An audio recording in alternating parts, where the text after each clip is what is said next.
Hello viewers, welcome to the super women academy. Clothing and textile की series की हमारी ये 21st क्लास होगी, जिसमें हम आज अपना नया टॉपिक शुरू करने वाले हैं, सिंथेटिक फाइबर। और जो हमारी अब तक की प्रीवियस क्लासेस हैं उनमें हमने अपने नेचुरल फाइबर्स कंप्लीट कर लिए हैं, जिसमें हमने अपने नेचुरल फाइबर के अंदर कॉटन और बास्ट फाइबर किया है, और हमने एनिमल फाइबर के अंदर जो है अपना वूल और सिल्क कर लिया था। और फिर उसके बाद हमने रीजनरेटेड फाइबर्स किए हैं, जिसमें हमने अपना जो है रीजनरेटेड फाइबर के अंदर पॉलिएस्टर रेयॉन किया है। फिर आज हम अपना सिंथेटिक फाइबर वाला जो नया टॉपिक है वो स्टार्ट करने वाले हैं, जिसमें जो हमारे सिंथेटिक्स फाइबर्स होते हैं, वैसे बेसिकली सिंथेटिक फाइबर्स होते क्या हैं वो मैं आपको बता देती हूँ कि जो सिंथेटिक फाइबर्स होते हैं वो पूरी तरीके से जो मैन्युफैक्चर्स होते हैं, ठीक है, जो सिंथेटिक फाइबर होते हैं वे पूरे तरीके से मैन्युफैक्चर्ड होते हैं, उनको बनाया जाता है केमिकल्स की मदद से। इन जो हमारे रीजनरेटेड, देखो नेचुरल थे तो उनको तो हम नेचुरली ऑब्टेन कर रहे हैं नेचर से, लेकिन जो हमारे रीजनरेटेड थे, रीजनरेटेड के अंदर जो है हम उसको, जो नेचुरल फाइबर है उसको दोबारा से केमिकल्स की हेल्प से रीजनरेट करके उनको रीजनरेटेड फाइबर्स बना रहे थे। लेकिन अब जो हम सिंथेटिक फाइबर्स पढ़ने वाले हैं, ये जो है टोटली पूरे तरीके से मैनमेड होते हैं, और इनको जो है केमिकल्स की मदद से बनाया जाता है। अब मैं पहले आपको ये बता देती हूँ कि भाई जब हम खुद ही अपना मतलब खुद हम जो फाइबर बनाएंगे, रेशा बनाएंगे, तो हम जो जो हमें नेचुरल फाइबर के अंदर जो प्राकृतिक रेशा उसके अंदर जो जो कमियां लगती हैं उन सभी कमियों को दूर करेंगे ना। तो हम उन सारी कमियों को दूर करते हुए एक ऐसा फाइबर रेशा तैयार करेंगे, तो हम जो जो उसमें कमियां होती है वो हम सारी उसमें जो है फुलफिल करते हुए एक अच्छा रेशा तैयार करेंगे, जिसमें जो हमारे टेक्सटाइल फाइबर के अंदर जो हमें जिस जैसे रेशे की ज़रूरत होती है वैसा ही हम अपना जो है रेशा बनाएंगे। उसको हम कृत्रिम रेशा भी हिंदी में जो सिंथेटिक फाइबर है इसको हम कृत्रिम रेशा बोलते हैं, ठीक है। अब हम इसको पढ़ने वाले हैं, स्टार्ट करते हैं। Synthetic fibers are defined by the International Organization for Standardization ISO।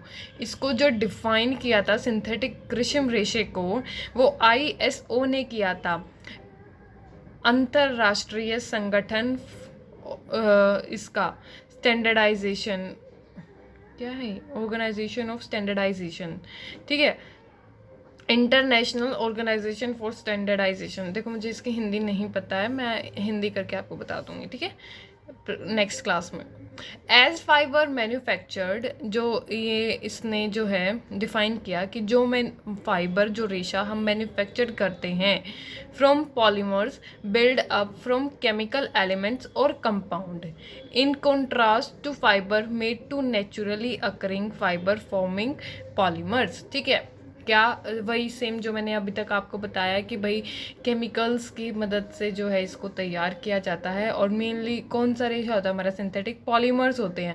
अब हमारे जो पॉलीमर्स होते हैं वो भी बहुत टाइप के होते हैं जो हम पढ़ेंगे, जैसे हमारा इसके अंदर पॉलीमर्स के अंदर हमारा नायलॉन 6 आता है, नायलॉन 6 आता है, पॉलीमाइड आते हैं, एक्राइड्स आते हैं, बहुत सारे हमारे जो सिंथेटिक फाइबर्स होते हैं वो बहुत ही ज़्यादा वैरायटी है इनकी, ठीक है। तो सिंथेटिक फाइबर्स की जो है कुछ एडवांटेजेस होती हैं, उन एडवांटेजेस को हम पढ़ेंगे। क्या होती हैं कि भाई ये स्ट्रॉन्ग होते हैं और ड्यूरेबल होते हैं। देखो अब हम खुद जो रेशा तैयार कर रहे हैं तो वो हम वीक मतलब कि थोड़ा कमज़ोर थोड़ी ना करेंगे, वो स्ट्रॉन्ग होगा और ड्यूरेबल होगा। ड्यूरेबल मतलब ज़्यादा समय तक चलने वाला होगा, ऐसा ही रेशा तैयार करेंगे भाई। तो इसकी पहले एडवांटेजेस, इसकी मतलब लाभ क्या होंगे कि ये स्ट्रॉन्ग होंगे और ड्यूरेबल होंगे, ठीक है, ज़्यादा समय तक चलने वाले, ड्यूरेबल मतलब, ठीक है। They are able to retain crease, able मतलब कि इनमें जो है क्रीज बहुत ही ज़्यादा कम आएगी, फॉर अ लॉन्गर ड्यूरेशन, मतलब कि ज़्यादा समय तक चलेंगे और इन पर क्रीज बहुत ही कम आएगी। क्रीज मतलब कि जब हमारे कपड़े पे जो सलवटें आती हैं, ठीक है, they do not wrinkle easily, इन पर जो रिंकल्स आ जाते हैं हमारे कपड़े पर, जो रुआ सा नहीं आ जाता ऊपर, वो भी नहीं आएगा। और क्या है इसकी, जो ये रेजिस्टेंस है, resistant to most chemicals, they are resistant to most chemicals, मतलब कि इन पर जो है इतना केमिकल्स का जो है उसको सहन करने की जो उनमें है पोटेंशियलिटी होगी। They are resistance to insect, fungi and rot, जैसे हमारा नेचुरल फाइबर्स होता है उस पर जो सिल्वर फिश होते हैं, जैसे कॉटन हो गया हमारे, और जो नेचुरल फाइबर्स है उन पर जो है सिल्वर फिश, ये मॉथ, फंगाई, जब ये वो ड्राई उसमें वेट एटमॉस्फेयर में थोड़े समय के लिए रहते थे तो उन पर जो है ये जो हमारे बैक्टीरियाज वगैरह होते हैं जो हमारे एनवायरनमेंट में प्रेजेंट होते हैं, वो उनको जो है उसको डैमेज कर रहे थे, हमारे फैब्रिक को डैमेज कर देते थे। तो ये क्या होंगे, they are resistance to insect, cam, fungi and rot, इनसे जो है ये रोधक होंगे, मतलब कि इन पर जो है हमारे जो ये सिंथेटिक फाइबर होगा, इन पर ये जो इंसेक्ट्स वगैरह होंगे उनका कोई असर नहीं पड़ता है। दे हैव लो मॉइस्चर, इनका जो मॉइस्चर होगा वो बहुत ही ज़्यादा लो होगा, absorbency and hence are easy to dry, इसी की जिस मतलब कि इनके अंदर जो मॉइस्चराइजेशन पावर होगी वो बहुत ही ज़्यादा कम होगी। They have low moisture absorbency, कि भाई जो नमी या फिर जो वाटर एब्जॉर्ब करने की जो कैपेसिटी होगी वो बहुत ही कम होगी इनके पास, इसी वजह से ये ईज़िली जल्दी जो है ड्राई हो जाएंगे, क्योंकि जो वाटर की जो ड्रॉपलेट्स होंगी, मॉलिक्यूल्स होंगे, वो हमारे रेशे के अंदर ज़्यादा अंदर तक पेनिट्रेट नहीं कर पाएंगे, अंदर तक जा नहीं पाएंगे, तो वो इतना गीला भी नहीं होगा वो कपड़ा। अब वो गीला नहीं होगा तो वो इजीली सूख जाएगा, यदि वो ऊपर सरफेस पे से गीला होगा तो वो जल्दी सूखेगा ही। और एक हमारा जो है ऐसा फैब्रिक है जिसमें पानी जो है उसके हर एक रेशे तक पहुंच रहा है, उसको पूरा जो है गीला कर देता है, तो उसको जो है ज़्यादा टाइम लगेगा सूखने के लिए, है ना। तो हम इसमें यही पढ़ेंगे, जैसे कि हमारा वूल होता है, आप वूल के कपड़े को वॉश करके देखना, पानी में डिप करके, और फिर उसको देखना। और एक हमारा जो सिंथेटिक फाइबर्स होता है, जैसे जो मेनली जो हम उसमें डालते हैं, जैसे कि एक्सरसाइज करते हुए टाइम जो हम कपड़े डालते हैं वो सिंथेटिक फाइबर्स के बने हुए होते हैं, तो हम उसमें और उसमें डिफरेंस देखना कि आपको बहुत इजीली पता लग जाएगा, ठीक है। फिर इसमें क्या आता है, they do not shrink when washed, एक ये कपड़ा इसकी एक सबसे बड़ी एडवांटेज ये होगी कि भाई ये श्रिंक नहीं करते। अब जैसे हमारे जो नेचुरल फाइबर्स होते हैं वो क्या करते हैं, वो मतलब जल्दी श्रिंक हो जाते हैं, सिकुड़ जाते हैं, लेकिन जो ये होंगे ये सिकुड़ेंगे नहीं इतनी ईजिली।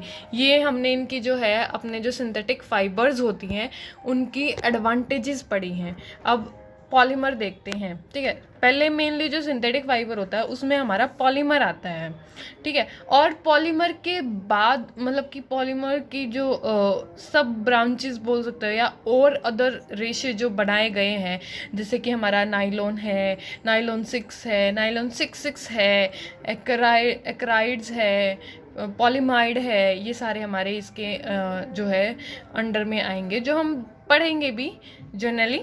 तो आज अभी हम पॉलीमर्स को देख लेते हैं थोड़ा सा। क्या होता है, जो पॉलीमर वर्ड है वो जो है दो शब्दों से बना हुआ है। एक तो पॉली मीन्स मेनी, मतलब कि बहुत सारा, एंड मर मतलब यूनिट और पार्ट, ठीक है। मतलब कि जैसे ये एक यूनिट है, कोई भी मैंने ये जैसे ऐसे ए लिख दिया, ये एक यूनिट है। अब इसमें जो है ये बहुत सारे इस यूनिट या इस पार्ट से जुड़कर जो मतलब कंटिन्यूस फॉर्म में चलती रहती है, मतलब इन्फिनिटी तो नहीं मैं बोल सकती पर चलते रहते हैं, वो हमारे पॉलीमर्स होते हैं, ठीक है। द वर्ड ओके ये तो हमारा जो था क्या है ये भाई, the word polymer is coined from two Greek word poly और मी, मर से, ठीक है। पॉली का मतलब होता है मैनी और मर का मतलब होता है यूनिट और पार्ट, ठीक है। अब इसमें ही हम देख रहे हैं कि जो टर्म पॉलीमर है वो डिफाइंड कैसे की हुई है, एज वेरी लार्ज मॉलिक्यूल्स। कितने, मतलब बहुत सारे मॉलिक्यूल, मतलब कि बहुत सारे मॉलिक्यूल्स हैं, और हैविंग, इनका जो मॉलिक्यूलर मास होगा वो बहुत ही ज़्यादा हाई होगा। मतलब कि जो हमारे मॉलिक्यूल्स हैं वो तो बहुत सारे हैं, और वहीं पर दूसरी तरफ इनका जो मॉलिक्यूलर मास है वो भी बहुत ही ज़्यादा हाई है। These are also refer to as macro molecules. इनको जो है मैक्रो मॉलिक्यूल्स भी बोला जाता है। मैक्रो मतलब एक, ठीक है, मतलब एक ही मॉलिक्यूल को बार बार रिपीट करके बनाया जाता है। ये उसमें भी हो सकते हैं, which are formed by joining of repeating structural unit on a large scale. जो हमारी जो स्ट्रक्चरल यूनिट होती है उसको रिपीट करते हैं बार बार बार बार, और लार्ज स्केल पर जो है बनाया जाता है। फिर इसमें ये बोल रहे हैं कि जो इसका ये रिपीटिंग स्ट्रक्चरल यूनिट होती है ये डिराइव्ड करती है some simple and reactive molecules known as monomers. उनको हम क्या बोलते हैं, मोनोमर्स। जो हमारी रिपीटिंग स्ट्रक्चरल यूनिट होती है जिसको हम बोलते हैं कि भाई सिंपल या फिर रिएक्टिव मॉलिक्यूल होता है जो उस चेन का, उस वो क्या कहलाता है, वो मोनोमर कहलाता है। And are linked to each other by covalent bond. अब जो एक मॉलिक्यूल है ये सेम मॉलिक्यूल होगा, तो अब ये मॉलिक्यूल जो है ये क्या कहलाएगा, ये मोनोमर कहलाएगा। और इनके बीच में कौन सी बॉन्ड होगी, कोवेलेंट बॉन्ड होगी, ठीक है। कौन सी बॉन्ड हो रही है, कोवेलेंट बॉन्ड बन रही है, और वो ऐसे कोवेलेंट बॉन्ड बने जा रही है, जो मॉलिक्यूल है वो अटैच होता हुआ जा रहा है और वो एक पॉलीमर की फॉर्म में बन रहा है, ठीक है। The process of formation of polymer from respective monomer is called polymerization. और जो ये प्रक्रिया है पॉलीमर्स की रिस्पेक्टिव, मतलब कि मोनोमर की, जो मोनोमर रिपीट हो रहा है वो पॉलीमराइजेशन कहलाती है। अब इस प्रक्रिया को हम क्या कहलाते हैं, पॉलीमराइजेशन, ठीक है। आगे आप लोगों को समझ में। अब देखो ये टेक्सटाइल फाइबर के अंदर जो सिंथेटिक फाइबर, मतलब टेक्सटाइल फाइबर हो गया, नेचुरल फाइबर हो गया भाई। नेचुरल फाइबर के अंदर प्लांट फाइबर और एनिमल फाइबर जो हम ऑलरेडी रीड आउट कर चुके हैं। फिर हमारा मैन मेड फाइबर आता है, जिसमें मैन मेड फाइबर के अंदर हमारा ऑर्गेनिक फाइबर और इनऑर्गेनिक फाइबर आता है। ऑर्गेनिक फाइबर जो है 2 पार्ट्स में डिवाइडेड है, जिसमें हमारा सिंथेटिक फाइबर और रीजनरेटेड फाइबर है, जिसको हम पढ़ चुके हैं। रीजनरेटेड फाइबर के अंदर हमने विस्कोस रेयन को पढ़ा है।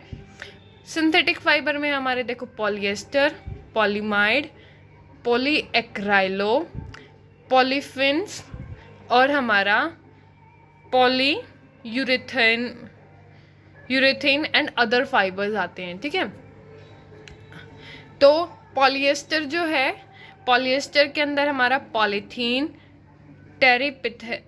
टेरिपिथैलेट और हमारा पॉलीब्यूटाइलिन, टेरिपिटाइलेट होता है। और पॉलीमाइड के अंदर हमारे कौन कौन से आते हैं, हमारे पॉलीमाइड के अंदर नाइलॉन 6, एक्रोमाइड और पॉलीमाइड्स। फिर हमारे पॉलीएक्राइलो के अंदर नाइट्रिक, एक्राइलिक और हमारा मोडो एक्राइलिक आता है। वहीं पॉलीफिन्स के अंदर हमारा पॉलीथीन, पॉलीप्रोपाइलिन आता है, ठीक है। ये हमारे सिंथेटिक फाइबर्स के अंदर आते हैं। और जो देखो जो हमारे जो इनऑर्गेनिक फाइबर्स होते हैं उसमें हमारा कौन से, carbon fibre, glass fibre, metallic fibre, ये सारे आते हैं, ठीक है। देखो ये आप अच्छे से मैं दिखा देती हूँ, आप ये टेबल ऐसे बना लेना एज इट इज़ की आपको थोड़ा ध्यान में अच्छे से रहे।